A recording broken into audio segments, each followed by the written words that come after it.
This is News 4 with breaking news. We're trying to cope through a very trying summer, and it just seems very difficult. It's very difficult. Breaking news right now. St. Louis police tell us that the suspect accused of shooting two city police officers is now in custody.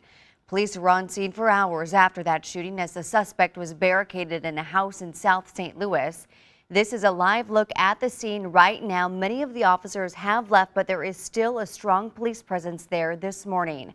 Thank you again for waking up with us here on News 4. I'm Paige Holsey. Just a moment ago, you heard from Police Chief John Hayden talking about the two police officers shot in the line of duty yesterday evening. The chief last said that one of those officers is in very critical condition. That shooting happened around 6 o'clock yesterday evening, and now 12 hours later, police are still on scene. News 4's Caroline Hecker joins us live on scene with the very latest. Caroline, good morning.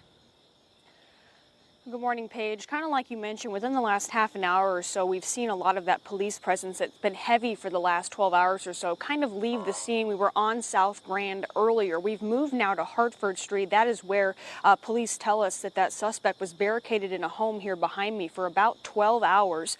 We did learn within the last hour or so that suspect has been taken into custody, and police say this neighborhood, this area here in South St. Louis is safe. But we are still waiting to learn a little bit more information about exactly who that suspect is. But what we can tell you right now is last night this kind of all unfolded at about 6 o'clock.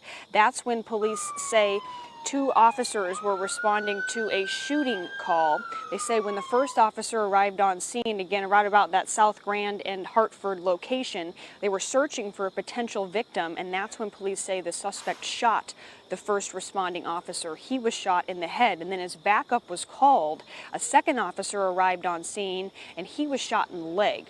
Now, he is also said to be in stable condition. Our officers have been going through a lot this summer, as you know. We've had a surge in violence. We've had a lot of other activity that we've done, and these officers, all they're trying to do is do their job and try to help a person that's wounded, and they come under gunfire themselves. And the officers, the brave officers that assisted them, brought the officers to this hospital. Now, what we can tell you, during that 12-hour standoff, police were trying to negotiate with the suspect that was holed up inside this home here. We're in the 3700 block of Hartford, and we saw a bomb squad arrive about midnight. We also saw SWAT leave the scene a little bit earlier this morning, but we were told that this home, where you can still see officers standing outside of, is not the suspect's home. From our understanding, he went into this home, and the people that lived in it either were able to escape or that suspect forced them out at gunpoint. At that point, that is something we are still trying to learn a little bit more about. Now, South Grand at this point has reopened for the most part. A lot of that police presence, like I was saying, has gone, and now the South Grand has been reopened, but police still on scene here on Hartford trying to piece together more of this investigation. We're live in South St. Louis this morning. Caroline Hecker, News 4. Caroline, still so many questions about what exactly led up to all of this, and certainly still concerns about the condition of the officers. We'll continue to check in with you throughout the morning as you work to get new information. Thank you for that update. Also, there was another moment from last night that we want to show you. Officers coming together to pray for the two wounded police officers.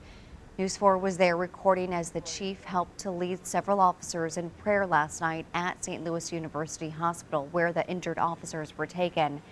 Again, the chief telling us that one officer is in critical condition while the other is stable.